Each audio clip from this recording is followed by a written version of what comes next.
Hello everyone. आज हम लोग पढ़ेंगे एक टॉपिक है बहुपद पोलिनोमियल। बहुत सारा पीछे और वीडियो बन चुका है, जिसको पीछे का वीडियो नहीं मिला है, जिसको लिंक नहीं मिला है, चाहे जो वीडियो नया देख रहा है तो उसके लिए डिस्क्रिप्शन में पीछे वाला वीडियो का भी लिंक डाल देंगे। उस लिंक से पीछे वाला वीडियो को भी पढ़ाई कर लेगा।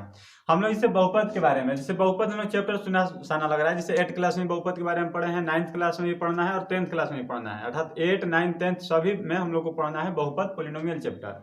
सबसे पहले हम लोग आते हैं कि पॉलिनोमियल बहुपद है क्या, बहुपद का निर्माण कहाँ से हुआ है, किस तरीके से बहुपद के बारे में कहाँ से पढ़ते हुए हम लोग बहुपद के पास पहुंचते हैं। तो सबसे पहला चीज हम लोग पढ़े हुए हैं पीछे चर और अचर राशि के बारे में। चर राशि किसे कहते हैं और अचर राशि किसे कहते हैं। तो सबसे पहले जानेंगे चर राशि। चर राशि किसे कहते हैं, ठीक है, वैसा राशि जिसका मान बदला जा सके, अर्थात जो बदल सके। कहने का मतलब जो बदल सके, जिसे हमारा लिखा हुआ है 5x, ठीक है, तो 5x के जगह पे हम लोग 5y भी लिख सकते हैं। इसका मान क्या हो गया, बदल गया। इसी तरीके से जिसका मान बदला जा सके तो हम लोग याद क्या रखेंगे, चर राशि किसे कहते हैं, वैसा राशि जिसका मान बदला जा सके, जिस तरीके से इसमें चलता है x y z dot dot dot, इस तरीके से और कुछ भी चलता रहता है। इसे ज्यादातर हम लोग का ये यूज करते हैं x, ठीक है, तो इसको हम लोग बोलते हैं चर राशि। और इसके बाद आगे आते हैं हम लोग का अचर राशि क्या होता है। अचर राशि क्या होता है, अचर राशि किसे कहते हैं, तो वैसा राशि जिसका मान बदला नहीं जा सकता है उसे हम लोग बोलते हैं अचर राशि। तो किसका मान नहीं बदला जा सकता है, जिसे मान लो दिया हुआ है 10, 20, 15, ठीक है, इसी तरीके से कुछ भी लिखा हुआ 18, ये सब हम लोग किसी का मान बदल नहीं सकते हैं। कहने का मतलब चर और अचर राशि को एग्जाम्पल के तौर पर समझ लेते हैं। जैसे मेरे पास 10 का नोट है, ठीक, और एक 10 का सिक्का है। 10 का नोट है, ठीक है, और एक 10 का सिक्का है, ठीक। यदि हम लोग 10 रुपए के दुकानदार के पास गए, हम लोग 10 रुपए के सामान खरीदते हैं, तो 10 रुपए के जब सामान खरीदते हैं तो 10 का नोट भी दे सकते हैं, चाहे 10 का सिक्का भी दे सकते हैं, मतलब किसी में से किसी को एक का दे सकते हैं। इसका मतलब ये क्या हो गया, हमारा चर राशि हो गया, मतलब ये बदला जा सकता है। 10 का नोट भी दे सकते हैं, 10 का सिक्का भी दे सकते हैं। लेकिन जो 10 रुपया है हम लोग उसको 10 रुपए देंगे, 9 रुपए नहीं दे सकते हैं, 11 रुपए भी नहीं दे सकते हैं। तो हमारा मान बदला नहीं, तो इसको हम लोग क्या बोलते हैं, अचर राशि। तो हम लोग याद रखेंगे क्या, चर राशि किसे कहते हैं, तो वैसा राशि जिसका मान बदला जा सके उसे बोलते हैं चर, और वैसा राशि जिसका मान नहीं बदला जा सके उसे हम लोग बोलते हैं अचर राशि। चर और अचर राशि को मिला दिया जाता है तो हमारा बनता है बीजीय व्यंजक। अर्थात बीजीय व्यंजक किसे कहते हैं, जब चर और अचर राशि को जोड़ या घटाओ या गुना या भाग, ध्यान से समझेगा। बीजीय व्यंजक किसे कहते हैं, जब चर और अचर राशि को जोड़ या घटाव या गुना या भाग द्वारा सम्मिलित कर दिया जाता है तो उसी को हम लोग क्या बोलते हैं, बीजीय व्यंजक। जिस तरीके से हम लोग जैसे हम ले सकते हैं, इससे हमारा वो मान लो चर राशि है, वो अचर राशि, तो अचर राशि मान लो हमारा 3, अचर राशि हमारा क्या हो गया x, तो हमारा क्या हो गया 3x गुना में हुआ, ये दोनों क्या हो गया गुना में, तो इसको हम लोग क्या बोल सकते हैं, बीजीय व्यंजक। उसी तरीके से 4y + 3 ये हो गया चर, ये हो गया अचर, ये क्या हो गया चर, तो दोनों गुना में हुआ, फिर प्लस में भी हो गया। इसी तरीके से 3x - 2y + 4, ये सब को हम लोग क्या बोल सकते हैं, बहुपद।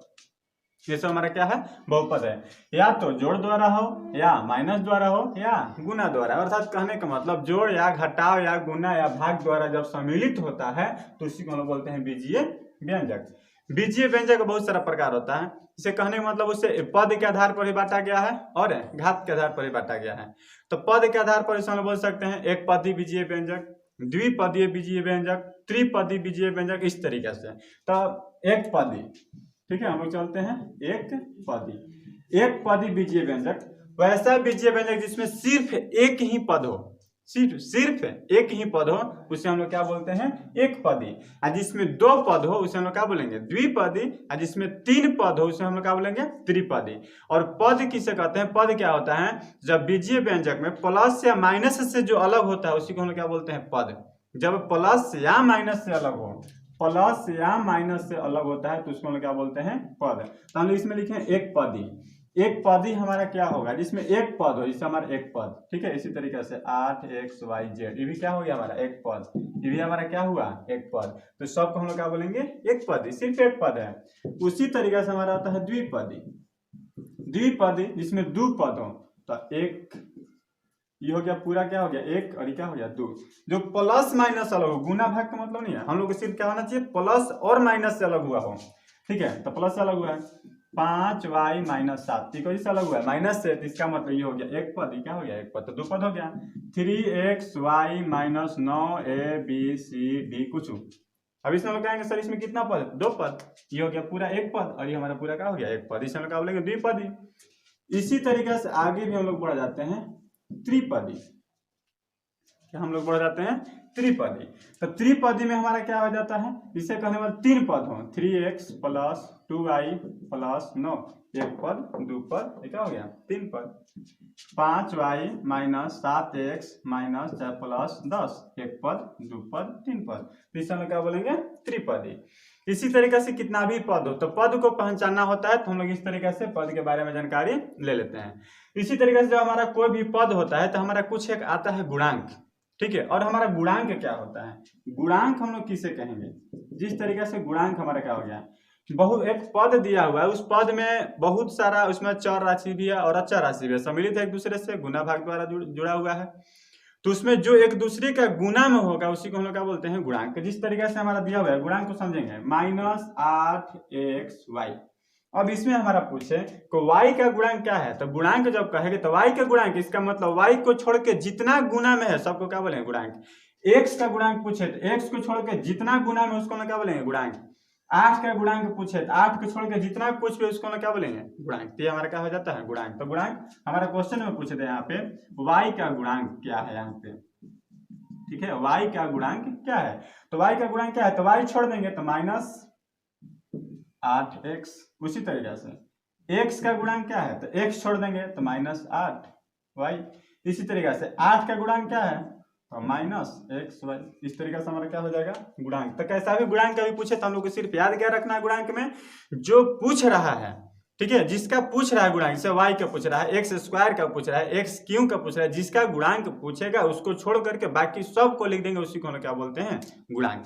तो हम लोग इतना क्या जान गया, चर राशि, अचर राशि, बीजीय व्यंजक किसे कहते हैं, उसके बाद एक पदी बीजीय व्यंजक, द्विपदी बीजीय व्यंजक, त्रिपदी बीजीय व्यंजक और गुणांक। इसके बाद एक और आ जाता है सजातीय पद और विजातीय पद। सजातीय पद हम लोग याद रखते हैं वैसा पद जो एक समान होता है, वैसा पद जो एक समान होता है अर्थात एक जैसा होता है, उसे हम लोग बोलते हैं सजातीय पद, और जो अलग अलग होता है उसे हम लोग क्या बोलते हैं विजातीय पद। जिस तरीके से हम लोग आ जाते हैं सजातीय पद, तो सजातीय पद एक जैसा होगा, मतलब 3x एगो तो एगो 4x हो गया, एगो 9x हो गया, इसको क्या बोल सकते हैं सजातीय। विजातीय पद मतलब अलग अलग हो, एगो 3y हो जाएगा तो एगो 8x हो जाएगा तो एगो 9z, अलग अलग है, तो इसे हम क्या बोलेंगे विजातीय पद। मतलब वैसा वैसा पद चुनना होता है सजातीय पद और विजातीय पद, कौन सजातीय पद है और कौन विजातीय पद है। तो जब अलग अलग बहुत सारा पद लिखा हुआ है, बहुत सारा पद एक जगह लिखा हुआ है, बोलेगा सजातीय पद को चुने या विजातीय पद को चुने, तो सजातीय पद देखें कौन कौन एक समान है, कौन कौन देखने में एक जैसा है, तो जो जो एक जैसा रहेगा उसको एक जगह लिख देंगे तो उसे बोलेंगे सजातीय, जो अलग अलग है उसको अलग लिख देंगे तो उसे हम लोग क्या बोल सकते हैं विजातीय पद। तो ये हमारा हो गया सजातीय पद और विजातीय पद।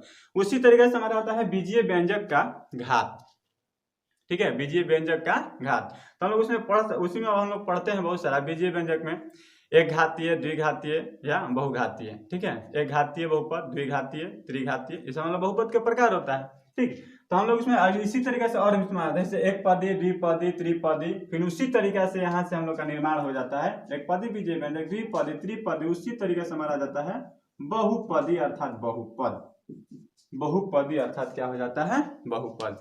तो बहुपद हम लोग किसे कहते हैं, ठीक है, हमारा इसमें आता है कि बहुपद हम लोग किसे कहते हैं। तो पहले इतना मिटा दे रहे हैं, बहुपद क्या है, जिसमें बहुत सारे पद हो, सिंपल से भाषा हम बोल सकते हैं, जैसे एक पदी इसमें एक पद हो, द्विपदी जिसमें द्विपद हो, त्रिपदी जिसमें 3 पद हो, ठीक है। उसी तरीके से चतुर्थ पदी बोल दे तो वैसा बहुपद जिसमें 4 पद हो इसे बोलेंगे चतुर्थ पद, और वैसा पद जिसमें एक से अधिक पद हो उसे क्या बोलते हैं बहुपद।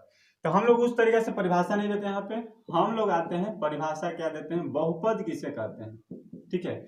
तो वैसा बीजीय व्यंजक जिसमें चर राशि का घात है, जिसमें चर राशि का घात, लिखते हैं परिभाषा बहुपद किसे कहते हैं, तो वैसा बीजीय व्यंजक जिसमें चर राशि का घात, ध्यान देना, जिसमें चर राशि का घात अऋणात्मक पूर्णांक हो, जिसमें चर राशि का घात अऋणात्मक पूर्णांक हो, उसे बहुपद कहते हैं। वैसा बीजीय व्यंजक जिसमें चर राशि का घात अऋणात्मक पूर्णांक हो, उसे बहुपद कहते हैं। ठीक है, तो हम लोग आगे देखते हैं। वैसा बीजीय व्यंजक जिसमें चर राशि का घात अऋणात्मक पूर्णांक क्या है? तो पूर्णांक का हम लोग परिभाषा जानते हैं। ठीक है, जो माइनस में भी हो और जो प्लस में भी हो और जो जीरो हो, उसे हम लोग क्या बोलते हैं? पूर्णांक। लेकिन यहाँ पे बोल रहा है का अऋणात्मक पूर्णांक, कहने का मतलब यदि हमारा बहुपद इस रूप में, बहुत सारा पद ax1 प्लस, यहाँ पे स्क्वायर लिख सकते हैं, ax2 प्लस ax, ठीक है, यहाँ पे और कुछ भी हो सकता है, जरूरी नहीं किस तरीके से रहेगा, चाहे a1x स्क्वायर, a2x, a3, चाहे bx भी हो सकता है, कुछ भी हो सकता है। ठीक, तो इसमें हमारा चर राशि क्या है? x। चर राशि क्या है? x। ठीक है, तो चर राशि का घात हमारा क्या होना चाहिए? अऋणात्मक पूर्णांक होना चाहिए, उसी को हम क्या बोलेंगे? बहुपद। अऋणात्मक पूर्णांक कहने का मतलब हमारा जो y के रूप में रहे या x के रूप में रहे, चर राशि x के रूप में रहे या y के रूप में रहे, उसका पावर कभी भी माइनस में नहीं होना चाहिए और रूट में भी नहीं होना चाहिए। पूर्णांक, क्योंकि पूर्णांक भी रूट में नहीं आता है और बाटा के रूप में भी नहीं आता है पूर्णांक, तो हमारा ना पूर्णांक में होना चाहिए, ठीक है, कहने मतलब ना बाटा के रूप में होना चाहिए, ना दशमलव के रूप में होना चाहिए पावर, और ना रूट के रूप में पावर होना चाहिए, और ना ही माइनस के रूप में होना चाहिए। तो अब उसे हम लोग क्या बोलेंगे? बहुपद। तो बहुपद हमारा रूप कैसा होना चाहिए? बहुपद किस रूप में होना चाहिए? तो हमारा बहुपद का रूप होना चाहिए ax square plus bx plus c। ये हमारा हो गया बहुपद का रूप।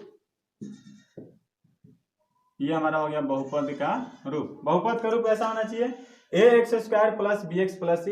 ये हमारा जो हो गया द्विघाती बहुपद। ठीक है, तो हम लोग घात के बारे में बाद में पढ़ेंगे। बहुपद हमारा इस तरीके का होना चाहिए, जिससे हमारा क्वेश्चन में पूछता है कि द्विघात कहने मतलब बहुपद कौन है, निम्नलिखित में से बहुपद कौन है। बहुपद हमको पहचानना है, सबसे हमारा मुख्य टॉपिक यही है, बहुपद कौन कौन निम्नलिखित में से है। एक नंबर का हमारा 10th में भी आता है, ठीक है, एक नंबरिया में जरूर आता है बहुपद पहचानने के लिए, 9th क्लास के फाइनल एग्जाम में भी आता है और 8th क्लास में भी आता है। तो हम बहुपद देखते हैं हमारा बहुपद है क्या, जिसे कहने मतलब 3x square plus 4x minus 9। क्या यह बहुपद है या नहीं है? तो बहुपद है या नहीं है? तो बहुपद है। या minus 4x plus 7x square plus 10 minus 3x3, क्या ये बहुपद है या नहीं है? तो हम लोग ये नहीं देखना है कि सिर्फ पावर 2 होना चाहिए, पावर 3 होना चाहिए, कितना भी पावर रहे, सिर्फ हम लोग को देखना क्या है कि घात अर्थात पावर और ऋणात्मक पूर्णांक होना चाहिए, तो भी हमारा बहुपद है। या इसी तरीके से रूट 3x प्लस 7, क्या यह बहुपद है या नहीं है? ये भी बहुपद हमारा है। उसी तरीके से 3/5 x plus 9x square minus 10/3 बहुपद है या नहीं है? ये भी बहुपद हमारा है। पावर में तो कोई छेड़छाड़ नहीं है, तो जब पावर हमारा कोई छेड़छाड़ नहीं है, पावर 10 का 10 चल रहा है, तो हमारा सब बहुपद है। या उसी तरीके दशमलव में भी लिखा है 1.5 x स्क्वायर माइनस 9x, क्या यह बहुपद है या नहीं है? ये भी हमारा बहुपद है। बहुत सारे एग्जाम्पल हो सकता है। अब हम लोग चलते हैं कौन कौन बहुपद नहीं है, किस रूप में रहेगा तो हम लोग उसे बहुपद नहीं बोल सकते हैं। तो हमारा इस तरीके से दिया हो 5x के power minus 3 plus 6x square minus 9x, क्या यह बहुपद है? तो बहुपद नहीं है। क्यों नहीं बहुपद है? क्योंकि हम लोग चर राशि, ये हमारा चर, तो चर राशि के घात क्या हो गया? माइनस में। तो जब माइनस में कहीं भी माइनस आ जाए, यहाँ भी माइनस रहता है, यहाँ भी माइनस रहता है, कहीं भी माइनस रहता, तो इसे हम लोग बोलेंगे बहुपद नहीं है। उसी तरीका से यह दिया रहे 3x minus 9x square minus 4x, चाहे सिर्फ 4 है, यहाँ पे माइनस दे दिया है, बहुपद है या नहीं है? तो भी हमारा बहुपद नहीं है, क्योंकि यहाँ पे चर राशि का घात क्या है? माइनस में। उसी तरीका से 5√x माइनस 7x² बहुपद है या नहीं है? ये भी बोलेंगे हमारा बहुपद नहीं है। क्यों नहीं बहुपद है? क्योंकि यहाँ पे x हमारा रूट में है और हम लोग जानते हैं कि रूट का मान होता है, जैसे यहाँ पर रूट का मान कितना होता है 1/2, हमारा पावर कितना हो जाएगा 1/2। इसी तरीके से 5x² minus 3 cube root x बहुपद है या नहीं है? इसको भी बोलेंगे बहुपद नहीं है। क्यूब रूट दे दिया, इसका मतलब यहाँ पे x का पावर कितना हो जाएगा 1/3। फिर इसके बाद आगे चलते हैं, मतलब रूट में भी रहे तो बहुपद नहीं है। 5x² माइनस 7/x बहुपद है या नहीं है?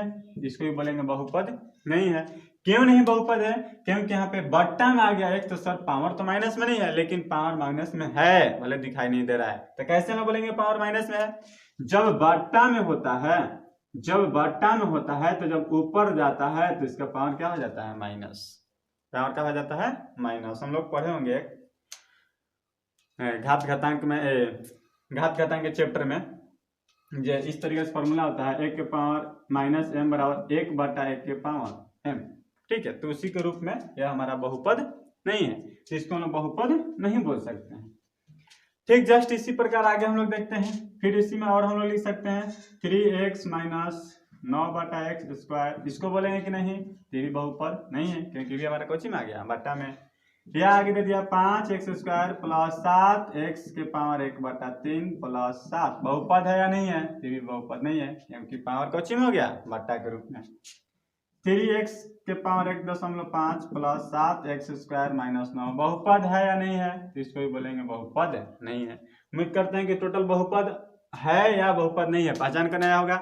बहुपद है या नहीं है कैसे हम लोग जानकारी लेंगे? तो बहुपद कौन नहीं होता है? यदि पावर माइनस में हो तो बहुपद नहीं होगा, पावर रूट में हो तो बहुपद नहीं होगा, पावर बट्टा के रूप में हो तो बहुपद नहीं होगा, यदि x नीचे लिखा हुआ हो तब वो बहुपद नहीं होगा। तो इस तरीके से हम लोग बहुपद का पहचान कर सकते हैं, कौन बहुपद है और कौन बहुपद नहीं है।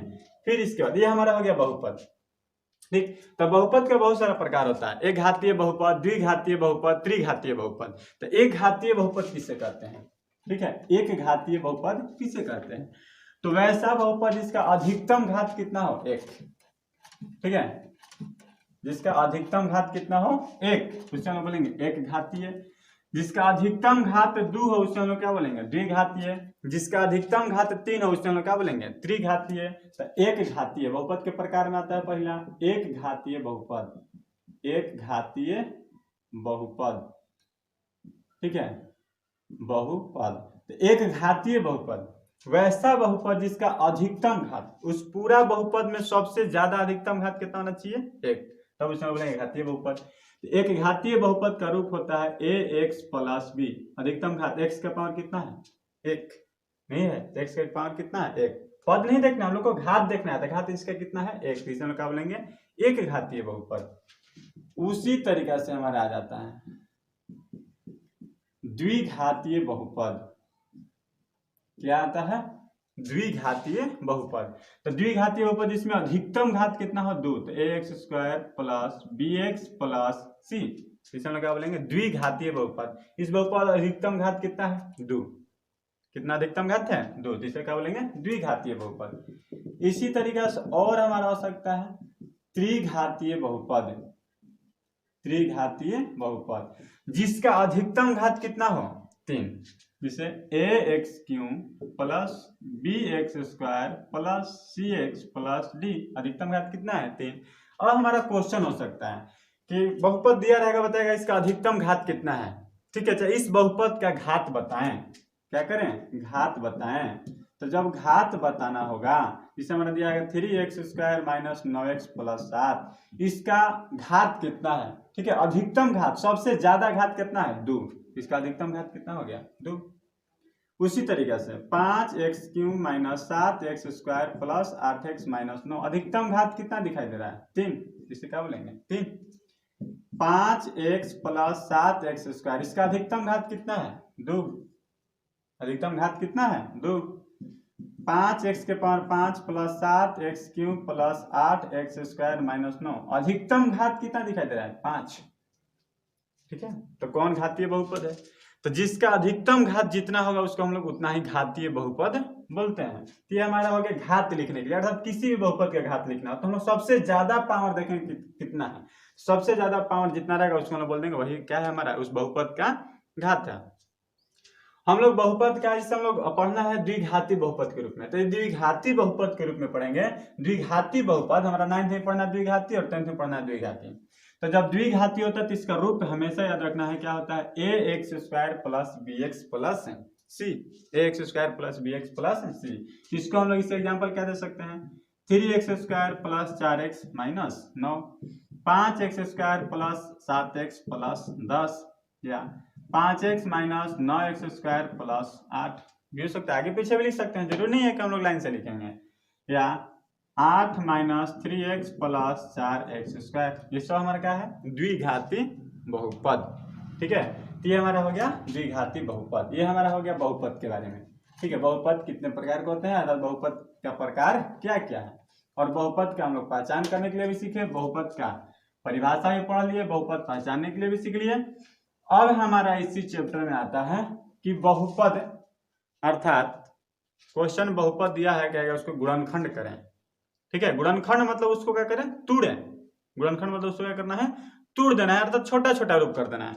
तो छोटा छोटा रूप करना है बहुपद को ही। ठीक है, गुणनखंड गुणनखंड करें सीखना है।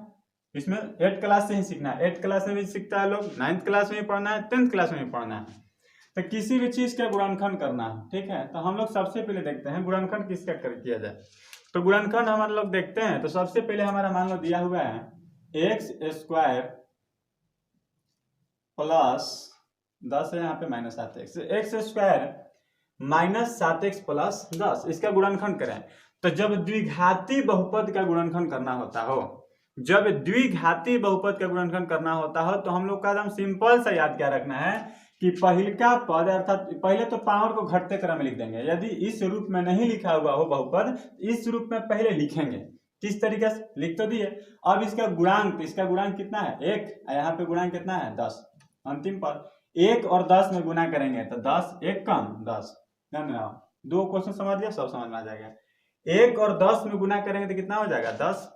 10 को इस प्रकार अब तोड़ेंगे, पहले तोड़ दिया जाए, पहले इसको तोड़ दो, 2 5 10, 5 कम 5, तोड़ दिए।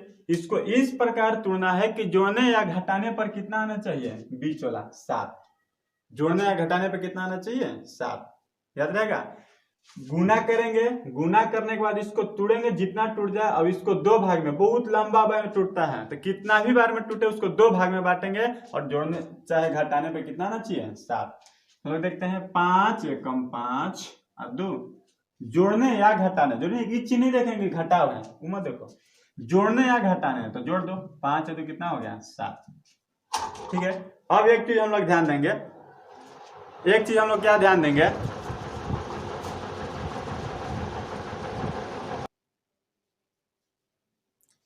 देखते हैं हम लोग आगे, तोड़ दिए। कभी कभी ऐसा होता है minus minus plus, plus plus plus, minus plus minus, plus minus minus, ये चीज हम लोग जानते हैं, बहुत पहले से हम लोग पढ़ लिए हैं।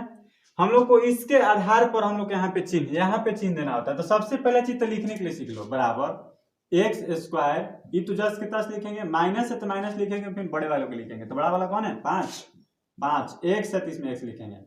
अब यहाँ पे चिन्ह क्या देना है, यहाँ पे चिन्ह देने के लिए बस हमको सीखना है, और ये वाला चीज याद है तो चिन्ह हमको लिखने आ जाएगा। हम लोग एक छोटा ट्रिक भी बता रहे हैं कैसे जानेंगे। यदि जोड़ने पर आएगा, यहाँ पे जोड़ने पर आएगा तो चिन्ह हम लोग क्या देंगे, जब जोड़ने पर आएगा तो जोड़ कब कब होता है, तो ये दोनों स्थिति है जोड़ का, यही दोनों स्थिति है जोड़ का। जब जोड़ने पर आएगा तो या तो दोनों जगह माइनस होना चाहिए, या तो दोनों जगह क्या होना चाहिए प्लस।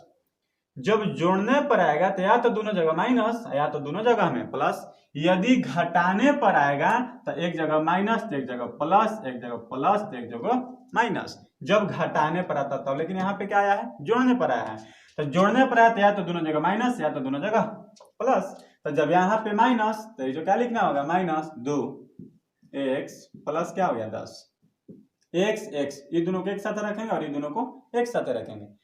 एक्स इसमें से कॉमन निकालेंगे तो एक्स कॉमन निकलेगा तो बचा एक्स माइनस 5 फिर माइनस, जो यहाँ पे चिन्ह इसको चिन्ह को लिखेंगे। अभी दोनों में से क्या कॉमन निकाल सकते हैं? कॉमन मतलब बाहर निकालना, तो बाहर हम क्या निकाल सकते हैं? तो 2 एकम 2 है, 2 5 10, बच गया x, प्लस था तो प्लस में यदि माइनस निकल जाए तो क्या बचेगा? माइनस।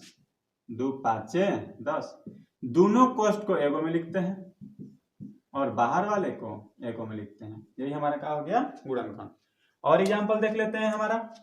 और हमारा एग्जाम्पल क्या है? दूसरा क्वेश्चन मान लो दिया हुआ है 2x²,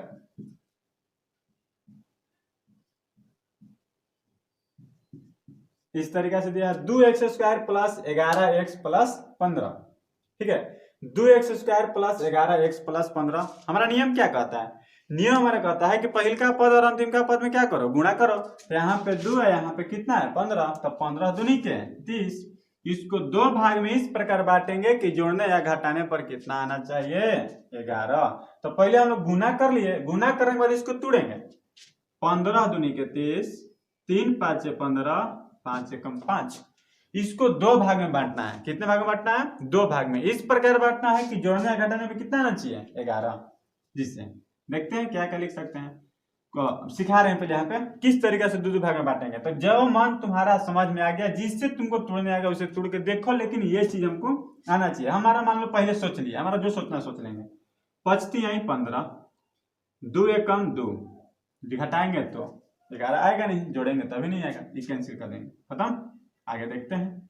अब क्या किया, जब पहले मान लो ये दोनों चल लिया हम लोग। 5 दूनी के 10, 3 एकम 3, 10 3, जोड़ेंगे तब नहीं आएगा, घटाएंगे तब नहीं आएगा, ये भी खत्म करेंगे। सिखा रहे हैं चीज, ठीक है। अब कौन चल सकता है? तो ऐसे चला जाए, 2 3 आई 6, 5 एकम 5, 6 5 11, आगे जोड़ने पर 11 हम लोग लिखेंगे बराबर 2x² प्लस है तो प्लस, बड़ा वाला को लिखते हैं 6x, जोड़ने पर आता है।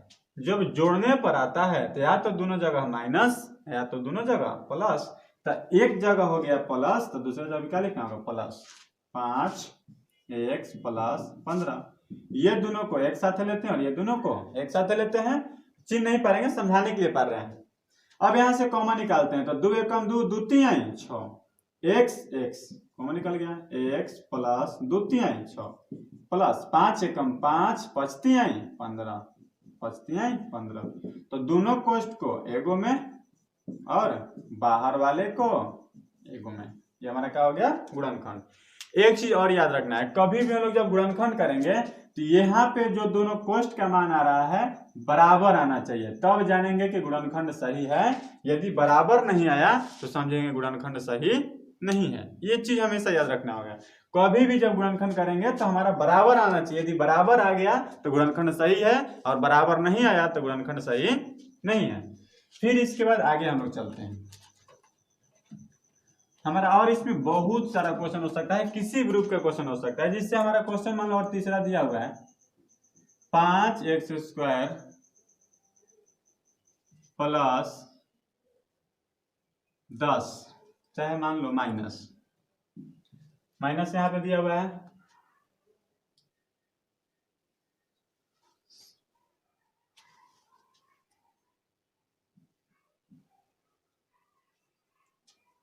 ठीक है, इस तरीके से हमारा हो गया गुणनखंड। 5x² प्लस 5x माइनस 10, इसका गुणनखंड करें तो हमारा जो नियम है वही चलेंगे। नियम क्या कहता है कि पहले का पद का गुणांक 5, अंतिम का पद 10, गुणा करें। 10 5 50, दो भाग में बांट दिया जाए। 25 दूनी 50, 50 25, 5 एकम 5। इसको दो भाग में इस प्रकार बांटे कि जोड़ने या घटाने पर कितना आना चाहिए? 5।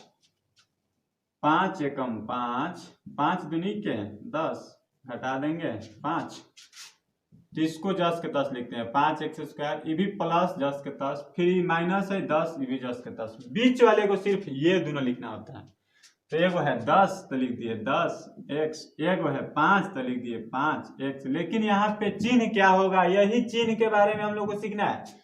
चिन्ह क्या होगा, तो अभी तुरंत हम पीछे बोर्ड बताए थे कि यदि घटाने पर आता है, जब घटाने पर आता है तो एक जगह माइनस, एक जगह प्लस, एक जगह प्लस, एक जगह माइनस, क्योंकि minus plus minus plus minus minus.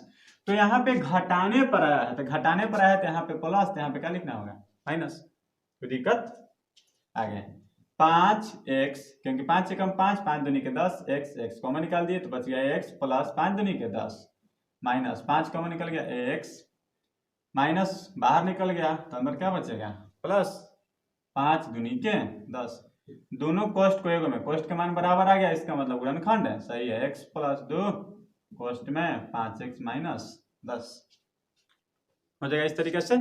अब हमारा क्वेश्चनों गुणनखंड हो हम लोग इस रूप में तोड़ते हैं, बहुत बड़ा बड़ा होता है लेकिन हमारा नियम यही है, इसका कोई और दूसरा उपाय नहीं है। ठीक है, हम लोग को गुना करना है, गुना करके तोड़ना, और इस प्रकार तोड़ना है कि जोड़ने घटाने पर बीच वाला पद आना चाहिए। इस तरीके से हम लोग क्या भी बड़ा हमारा बहुपद दिया हो हम लोग बड़े से बड़े बहुपद का हल कर सकते हैं।